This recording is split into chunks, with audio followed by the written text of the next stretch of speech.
మాట్లాడండి. మీ పేరు? నా పేరు నిర్మల అండి. నిర్మల. ఆ. మేము మీరు ఎక్కడ ఉంటారు? పెడంలో ఉంటాం. ఏం చేస్తుంటారు? చైనాత పని చేస్తాం.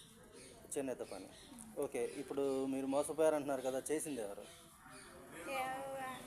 మేము ఇందులోంచి మా ఆయన పెళ్ళి అయ్యాక చూడట్లేదని చెప్పేసి ఫస్ట్ చెప్పినాను మీకు జరిగింది. చెప్పండి, కంపల్సరీ మొత్తంగా చెప్పండి. మాది గుడివాడండి. మేము పుట్టింది గుడివాడి. పెళ్ళి అయింది కూడా మేనత్త కొడుకు ఇచ్చేసారు గుడివాడే. ఓకే. మా ఆయన చూసేవాడు కాదు. మా ఆయన దేవుడు మా ఒక అమ్మాయి చిన్న ఫస్ట్ అమ్మాయి తర్వాత అబ్బాయి అండి. ఇప్పుడు మీరు చెప్పేది ఇదంతా ఇష్టపూర్వకంగా చెప్తున్నారు కదా? జరిగిందంతా చెప్తున్నారు. అదే ఇష్టపూర్వకంగా అంటే మీకు ఇష్టం కొద్దీ చెప్తున్నారా, ఎవరైనా బలవంత పెడుతున్నారా? ఇష్టంతోనే చెప్తున్నాను. జరిగింది స్టోరీ మొత్తం చెప్తున్నాను. చెప్పండి చెప్పండి, మొత్తం చెప్పండి. అప్పుడు దేవుని నమ్ముకున్నాను. మేము అంజలం అయితే దేవుని నమ్ముకున్నాం. అప్పటి నుంచి మతం తీసుకున్నా. బాప్టిజం తీసుకోగానే మా ఆయన ఇంకో పెళ్లి చేసుకున్నాను. ఇంకో మ్యారేజ్ చేసుకున్నాడు. నేను బాప్టిజం తీసుకున్నానని చెప్పేసి. అప్పుడు మా అమ్మాయి 2వ సంవత్సరం, మా బాబుకి సంవత్సరం, ఇద్దరు పిల్లలు. ఇంకా నా పెళ్ళెప్పుడైతే అయిందో తను వదిలేసాను నేను. అంటే చనిపోయినట్లకే కదా ఆయన. ఇంకా వదిలేస్తే ఇంక పిల్లలిద్దరితో పని చేసుకుంటూ బతుకుతున్నా. పెడన వచ్చేసా. పెడలోనే బతుకుతున్నా. తర్వాత మా అమ్మగారు మా నాన్నగారు పెడ నుంచి జంగారెడ్డి గుడి వెళ్ళిపోయారు. అక్కడ పాపని చంపేశారు పాడు చేసి. పాపకి అప్పుడు 8 సంవత్సరాలు. మీ పాపను? ఇంకా బాబు చిన్నపిల్లడు. పాపకి 8 అయితే బాబుకి అప్పుడు 7 సంవత్సరాలు. మళ్ళీ ఊరు వచ్చేసారు పెడను పిల్లల్ని తీసుకొని. ఇక్కడ ఎవరు ఉన్నారమ్మా మీకు? ఇక్కడ మా మావయ్య గారు మా చెల్లి వాళ్ళు ఇక్కడే ఉన్నారు. సొంత చెల్లి నేతలు నేస్తారు అందరూ. మా సొంత మావయ్య మేనత్తలు ఇద్దరు అందరు ఇక్కడ ఉన్నారు. వచ్చేసాను పిల్లల్ని తీసుకొని. ఇక్కడికి వచ్చి మీరు ఇక్కడ ఏం చేస్తున్నారు? ఇక్కడ నేత నేస్తాను. నేత పని. అప్పుడు మీకు ఇప్పుడు పరిచయమైన వ్యక్తి ఎలా పరిచయం అయ్యారు? ఎవరు అతను? అప్పటి నుంచి పేరు చేసుకుంటున్నా. మా ఆయన ఎప్పుడు పెళ్లి చేసుకున్నారో అప్పటి నుంచి నేను బాప్టిజం తీసుకున్నప్పటి నుంచి పేరు చేసుకుంటున్నా. భర్త పోయాడు కదా, లేడుగా ఇంకా నాకు. అప్పుడు ఇలా భర్త పోయాడని పింఛని కూడా పెట్టుకున్నాను. పింఛని వస్తుంది అప్పటి నుంచి. తర్వాత ఈ పాస్టర్ గారు దర్శనంలో దేవుడు చూపించారు. నాకు భర్త లేరు అంటుంటే ఈయన చూపించాడు. దేవుడు డైరెక్ట్గా కనిపించాడు నాకు. కనిపించి నా పలానా చోట ఉన్నాడు వెళ్ళు అని చెప్పారు. నేను ఆశ్చర్యపోయా. దేవుడు చెప్పాడు కదా, కరెక్ట్ అయిన పాస్టర్ గారే కదా, ఏ తప్పు చేయడు కదా అనుకొని వెళ్ళి చెప్పాను నేను. వెంటనే ఫస్ట్ టైం ఆయన చర్చి కట్టిన ఫస్ట్ టైం అది. ఫస్ట్ టైం వెళ్ళి చెప్పాను నేను. ఎవరో నన్ను పంపించలేదండి, దేవుడు ఇలా మిమ్మల్ని చూపించారు, నాకు భర్త లేరు అంటే మీరే చెప్పారు ముందు? నేను ఒక అబ్బాయి అండి, బాబు 8 సంవత్సరాల బాబుకి. ఇప్పుడు బాబు ఏం చేస్తున్నారు మరి? బాబుకి మ్యారేజ్ అయిపోయిందండి. ఆయన కూలి పని చేస్తారు, వాటర్ పని చేస్తారు. ఓకే. మరి ఇప్పుడు ఈ పాస్టర్ గారి పరిస్థితి ఏంటి? మీకు ఎలా పరిచయము? మీకు ఏంటి అసలు మీ ప్రాబ్లం ఏంటి? ఈ పాస్టర్ గారు అంటే నేను దేవుని నమ్ముకున్నా కదండి. నాకు చిన్నపిల్లాడు అప్పుడు పెళ్ళవలా మా అబ్బాయికి. అప్పుడు దేవుడు చెప్పాడు కదా, వెళ్ళా నేను. ఆ ద్వారాగా పరిచయం అయ్యాడు ఆయన, ఈ పాస్టర్ గారు. అంటే నేనే చర్చికి వెళ్ళి చెప్పాను, ఇలా దేవుడు మిమ్మల్ని చూపించారండి, నాకు భర్త లేరు, ఇలా భర్త చనిపోయాడు, ఒక బాబు ఉన్నాడు, పాప చనిపోయింది, ఒంటరిగా ఉంటున్నానండి అని చెప్పాను. దేవుడు చూపించాడండి అని చెప్తే పేరు చేస్తాను అన్నాడు. తర్వాత 10 రోజులకి మళ్ళీ 2వ వారం వెళ్ళి అడిగాను, పేరు చేస్తున్నాను, నిన్నే పెళ్లి చేసుకుంటాను అని అన్నారు. మరి మీకు మీ ఆవిడ పిల్లలు ఉన్నారు కదండి, ఎలా చేసుకుంటారో అని అడిగారు. అంటే ఇడాకులు ఇచ్చేస్తాను ఆవిడకి, నిన్నే పెళ్లి చేసుకుంటాను. పాస్టర్ గారి పేరేంటండి? ఆదరణ కుమార్. ఆదరణ కుమార్. ఎక్కడ అతనండి అతను? అతను భీమవరం అవతల పల్లెటూరు అంట. ఏంటండి, ఏ ఊరు అది? భీమవరం అవతల. భీమవరం అవతల, అదే ఏ ఊరు? ఆ ఊరి పేరు తెలియదండి. చర్చి పేరు ఏంటండి? మరణాత చర్చ్. మరణాత చర్చ్. ఆయన పేరు ఆదరణ కుమార్. ఆదరణ కుమార్. అంగుళూరులో పెట్టారు. అంగుళూరు. అంగుళూరులో నడిపిస్తున్నారు, చర్చి ఉంది ఓకే. అంగుళూరులో. ఆ, ఎప్పుడు ఇంక అక్కడికే వెళ్తున్నాను నేను. ఇప్పుడు మీతో పాటు ఎంతమంది ఉండొచ్చు సుమారుగా చర్చిలో మెంబర్స్? చర్చిలో చాలా మంది ఆడవాళ్ళు ఉంటారు, మగవాళ్ళు ఆడవాళ్ళు ఇక్కడ అదే చాలా మంది సుమారు ఉన్నారు. ఎంతమంది ఉండొచ్చు మీ సంఘంలో? ఎంతమంది ఉండొచ్చు? ఆ సంఘంలోనా? ఆ సంఘంలో దగ్గర దగ్గర 200 మంది ఉంటారు. 200 మంది ఉన్నారు. 200 మందిలో ఇప్పుడు మీలా ఉన్న వాళ్ళు ఎంతమంది ఉండొచ్చు? ఇప్పుడు నాలా ఉండేవాళ్ళు ఆయన చాలా మంది ఇలాగ వ్యభిచారం చేస్తున్నాడంట. తెలీదు అంటే భర్త ఉన్న వాళ్ళతోనే చేస్తున్నాడు, భర్త లేని వాళ్ళతో కూడా చేస్తున్నాడు ఓకే. వ్యభిచారం. అది పైకి పాస్టర్లు చేసే పని అదేలేమ్మా. వ్యభిచారం చేస్తున్నాడు చర్చిలో కూడా ఇప్పుడు ఉన్నారు. మిమ్మల్ని ఎలా మోసం చేయగలిగాడు అతను? నన్ను పెళ్లి చేసుకుంటానని చెప్పాడండి, నేను నమ్మేశాను. చాలాసార్లు అడిగాను, నిన్నే పెళ్లి చేసుకుంటాను, మరి ఏ తప్పు చేయకూడదు అన్న. ఫోన్లో కూడా రికార్డ్ అయ్యే ఉంటాయి అన్ని. ఓకే. అప్పుడు పద్దా ఫోన్ చేసేవాడు నాతో, అదే. ఇక్కడే ఉన్నాను అనేవాడు. తోటమూలలో ఉన్నాను, కట్లపిల్లిలో ఉన్నాను అని ఫోన్ చేసేవాడు. అర్ధరాత్రి ఇక్కడ 10, 11 ఆ టైంలో డైలీ ఫస్ట్లో. నేను నమ్మేసేదాన్ని. ఎందుకు వస్తున్నారండి అంటే పని మీద వస్తున్నానని చెప్పేవాడు. సర్లే పాస్టర్లు కదా పనులు ఉంటాయి ఏమోలే అనుకునేదాన్ని. తర్వాత పేరు చేస్తుంటే ఆయన వ్యభిచారం చేస్తున్నాడని చెప్పాడు దేవుడు. ఎప్పటి నుంచో ఇప్పుడు నేను కలిసిన కాడి నుంచి పేరు చేస్తాను కదా, ఆయన భక్తిగా ఉండాలి, ఆయన పిల్లలకి డాకులు ఇచ్చేసి పెళ్లి చేసుకుంటాడు అనుకొని నేను ఎదురు చూస్తున్నాను. బోలంతా పెట్టేసా, కొన్ని వడ్డీకి తీసుకొని అప్పటి నుంచి కూడా వడ్డీకి తీసుకొని డబ్బులు 100కి 10 రూపాయలు సుమారు ఎంత పెట్టుండొచ్చమ్మా ఇప్పుడు? సుమారు అప్పటి నుంచి ఇప్పుడు దాకా 4 లక్షల దాకా పెట్టేసా. 4 లక్షలు ఆయన నమ్మి. మరి 4 లక్షలు పెట్టినందుకు మీ దగ్గర ఏమైనా ప్రూఫ్స్ ఉన్నాయా? ప్రూఫ్లు ఏమి లేవండి, ఆ దేవుడు తప్ప. సరే. దేవుడు తప్ప ప్రూఫ్లు ఏమి లేవు. ఇప్పుడు ఇది ఎలా ఇచ్చుంటారు? సుమారు మనీ ఎలా ఇచ్చుంటారు అతనికి? నేను ఆయనకి ఇలా ఖర్చులు ఉన్నాయి, భోజనాలు కానీ డెకరేషన్లు కానీ ఇలా అందరికి భోజనాలు పెట్టాలని చెప్పేసి పద్దాకి తీసుకునేవాడు. సరే అని ఇచ్చేసేదాన్ని నేను వడ్డీకి తెచ్చేసి. మా తర్వాత మా అబ్బాయికి పెళ్ళి అయిందండి. మొన్న ఈ మధ్యనే 6 సంవత్సరాలు అవుతుంది పెళ్ళయ్యి. అయ్యగారు చెప్పాను మా అబ్బాయికి పెళ్ళి అయిపోయిందండి, నన్ను ఎప్పుడు చేసుకుంటారు? ఇప్పటికీ అతను చేసుకుంటాడన్న ఆశతోనే ఉన్నారా? మొన్న వెళ్ళి ఇలా పక్కన నా ఫోన్ నెంబరు పక్కన ఆవిడ తీసేసుకుంది. నెంబర్లు ఉంటాయి కదా ఫోన్లో, ఆ టీఎం ఏది పక్కన ఆవిడ.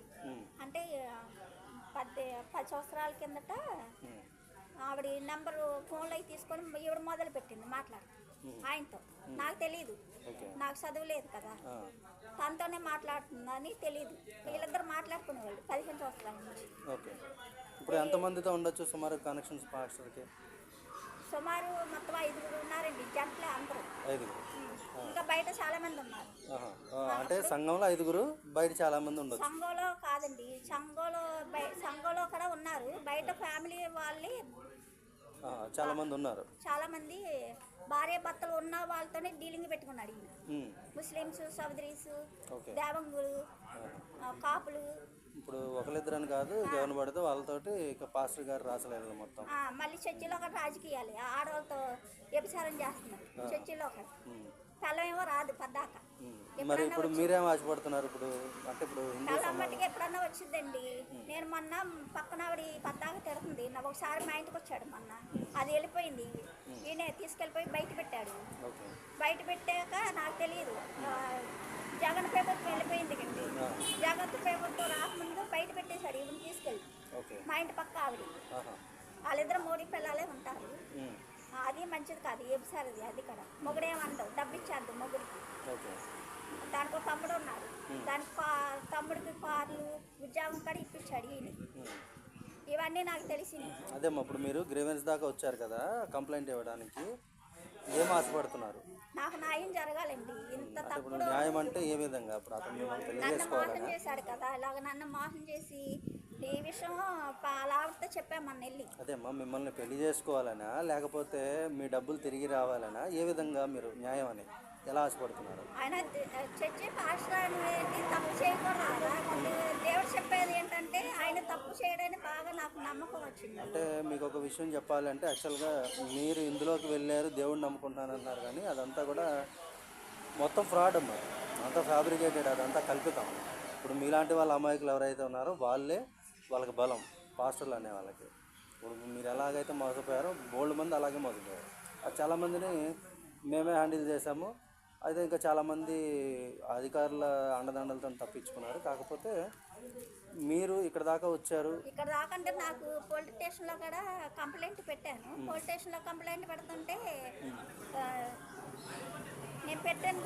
ఆ లావణ్యతో చెప్పా ఏమైందంటే అండి, పోలీస్ స్టేషన్కి వెళ్ళక ముందు ఏమైందంటే ఆ వారం శుక్రవారం పెడతాడు, ఆదివారం శుక్రవారం చర్చి.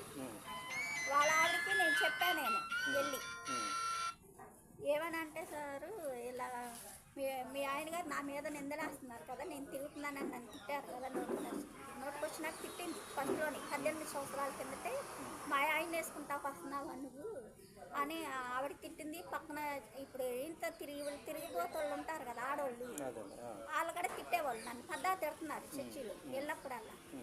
ఇలా తిడుతున్నారు కదండి, ఆయన మరి మా ఇంటి పక్కన ఆవిడతోనే మాట్లాడుతున్నాడు, మీరు ఫోన్ చూసుకోలేదా, ఆయన ఫోన్ చూసుకొని అన్ని చెక్ చేసుకోండి అన్నీ మీకు తెలుస్తాయి కదా అని అలా ఆవిడ చెప్పారు. చెప్తే అప్పుడు వచ్చేసి ఇద్దరు కుర్రోళ్ళు ఉంటారు కదా, ఆర్మాన్లు వారిస్తారు, వాళ్ళని పంపించి కొరతకు పంపించారు. నువ్వు చెప్తావేంటి మా ఆవిడకి, ఇక్కడ నుంచి దెంగే నువ్వు ఇక్కడ నోటికి వచ్చిన బూతులు తిట్టారు. కొట్టారా మిమ్మల్ని? కొడతానికి వచ్చారు, ఆడవాళ్ళు పంపించేశారు నన్ను. అంటే ఆ ఆడవాళ్ళతో అక్కడ తిరుగుతాడు, 4 ఆడవాళ్ళు ఉన్నారు మొగుళ్ళు లేని వాళ్ళు, వాళ్ళ తిరిగిపోతాళ్ళే బయట వాళ్ళతో అక్కడ తిరుగుతాడు చర్చిలో. మీకు ఇదేం పని అండి అని కేకలేసాను నేను. అప్పుడే ఆ రోజు గట్టిగా తిట్టాను, ఇదేం పని అసలు. మరి పాస్టర్ గారి నెంబర్ ఉందా మీ దగ్గర? నెంబర్లు ఉన్నాయి. నాకు ఒకసారి నెంబర్ ఇవ్వండి, అలాగే మీ నెంబర్ కూడా ఇవ్వండి. నేను ఒకసారి మిమ్మల్ని లైన్లో పెట్టి పాస్టర్ గారితో మాట్లాడి చూస్తాను. అది ఎంతవరకు ఏం చెప్తారు ఏంటన్నది చూద్దాం. యాక్చువల్గా మీ సాక్ష్యం నేను రికార్డ్ చేసుకుంటున్నాను. సో ఇది అయిపోయిన తర్వాత నేను దీన్ని పబ్లిక్లో పెట్టచ్చా? మరి పెట్టండి, నాకు న్యాయం జరగాలి. ఇప్పుడు మా కాళ్ళు కూడా నన్ను పడుతుందండి, నోటికి వచ్చేది నూటికి 10 రూపాయలు చొప్పున. ఆయనకి చాలా డబ్బులు పెట్టేశాడండి, నన్ను పెళ్లి చేసుకుంటానని చెప్పాడు. నిజంగా మా ఇంటికి కూడా వచ్చేవాడు. ఇప్పటికి ఎన్నాళ్ళు అవుతుందమ్మా? 18 సంవత్సరాల నుంచి. అప్పుడు అన్నాళ్ళ నుంచి మీరు మోసపోతూనే ఉన్నారు? అప్పటి నుంచి నేను మోసపోతున్నానండి. ఆయన మా ఇంటికి వస్తున్నాడు, మళ్ళీ అక్కడ మా ఇంటి కాడ వాళ్ళు అందరూ చూశారు మొత్తం. ఈయనగా చూస్తున్నాడు నిన్ను, నేను పచ్చి బూతలు తిడుతున్నారండి అందరూ. సరేమ్మా, ఏడవకండి, మేము మా వలన అయినంత చేస్తాము. నాకు న్యాయం కావాలండి, ఆయన చేసుకుంటా అన్నాడు కాబట్టి నేను మోసపోయి ఆయనకి డబ్బు అంతా ఇచ్చేసాను వడ్డీలు తెచ్చి. సరే, మా ఇంట్లో వాళ్ళకంటే నన్ను కొడుతున్నారు, మా వాళ్ళు కూడా ఇష్టం వచ్చినట్టు కొడుతుంది. డబ్బంతా పెట్టేసావు కదా, మాకైనా పెట్టావేంటి, వాడికేగా పెట్టావు, వస్తున్నాడుగా అందరూ అంటున్నారుగా వస్తున్నాడు అని చెప్పి ఆయనగా చూస్తాడు. మొత్తం అప్పులన్నీ కట్టమని చెప్పేసి మా కోడలు కూడా కొడుతుంది, మా అబ్బాయి కూడా నన్ను నోటికి వచ్చినట్టు తిడుతున్నాడు, ఇంట్లోంచి గెంటేశారు నన్ను. స్టేషన్కి వెళ్ళి చెప్తే అట్లా అప్పుడే నేను కంప్లైంట్ ఇచ్చాక ఆయన ఫోన్ చేశాడంట స్టేషన్కి, నా మీద కేసు పెట్టమని. ఆవిడ పెట్టేసిందండి ఆల్రెడీ కంప్లైంట్ అని చెప్పారంట, అందుకని ఆగిపోయిందండి. అక్కడ ఈయన డబ్బులు ఇచ్చేసి ఉంటాడు, కేసు మట్టికి పట్టించుకుంటలేదు. నేను అందుకే ఇంత దూరం ఇక్కడికి వచ్చి ఇక్కడ పెట్టవలసి, నాకు న్యాయం జరగాలని ఇక్కడ దాకా. ఏ స్టేషన్లో ఇచ్చారమ్మా కంప్లైంట్? పెడన్ స్టేషన్లో. పెడన్ స్టేషన్లో అయితే కంప్లైంట్ తీసుకోవట్లేదు. ఈయన ఫోన్ చేశాడండి పాస్టర్ గారు. ఇంతవరకు ఏమన్నా ఇచ్చారా కంప్లైంట్? వాళ్ళ దగ్గర ఏమైనా ఉందా మీరు ఇచ్చినట్టు కంప్లైంట్ ఇచ్చినట్టు? కంప్లైంట్ కాగితం నా దగ్గర లేదు, తీసుకోలేదండి. అలా కాదమ్మా, మీరు కంప్లైంట్ ఇచ్చినట్టు మీ దగ్గర రసీదు ఏమైనా ఉందా అని. కంప్లైంట్ ఇచ్చిన రసీదు లేదండి, పడేశారు వాళ్ళు. సరే, అయితే మీరు మళ్ళీ ఒకసారి కంప్లైంట్ ఇవ్వండి, అవి మాకు ఇవ్వండి, మేము హ్యాండిల్ చేస్తాము. సరే, నేను ఆపుతున్నాను ప్రజెంట్. ఇంకా ఉన్నాయండి, నేను ఇంతగా మోసపోయాను కాబట్టి నన్ను పెళ్ళైనా చేసుకోవాలి, లేకపోతే నేను ఏదన్నా నాకు మట్టిగా న్యాయం జరగకపోతే ఇక్కడే చనిపోతాను. అది నాకు కావాలి. చచ్చిపోవడం సమస్యకు పరిష్కారం కాదమ్మా. మీరు చచ్చిపోతే మీ అడ్డు తొలగిపోతే పాస్ ఇంకొకరిని పట్టుకుంటాడు. ఆయనతో నన్ను పెళ్లి చేసుకుంటాడని చెప్పాడు కాబట్టి ఆ ఇడాకులు ఇచ్చేస్తానన్నాడు కాబట్టి అలా ఆవిడకి ఇడాకులు ఇస్తాడో ఏం చేసుకుంటాడో నాకు తెలియదు. నేను మట్టిగా నవ్వుల పాలు అయ్యాను కాబట్టి అందరిలోనూ చర్చిలో నవ్వుల పాలు అయిపోయి ఇంటికాడ నవ్వుల పాలు అయిపోయా. అప్పులు చేసి డబ్బులు ఇచ్చేసా, ఆ వడ్డీలతో నాకు 15 లక్షల దాకా అయిపోయినాయి. అవన్నీ ఎవరు కడతారండి? నేను కట్టాలి ఇప్పుడు అవన్నీ, వాళ్ళు ఊరుకుంటలేదు. అవన్నీ కట్టాలి, నన్ను పెళ్లి చేసుకోవాలండి, నాకు న్యాయం జరగాలి. సరే అమ్మా, అయితే నేను ఆపుతున్నాను, మీకు మళ్ళీ చెప్తాను.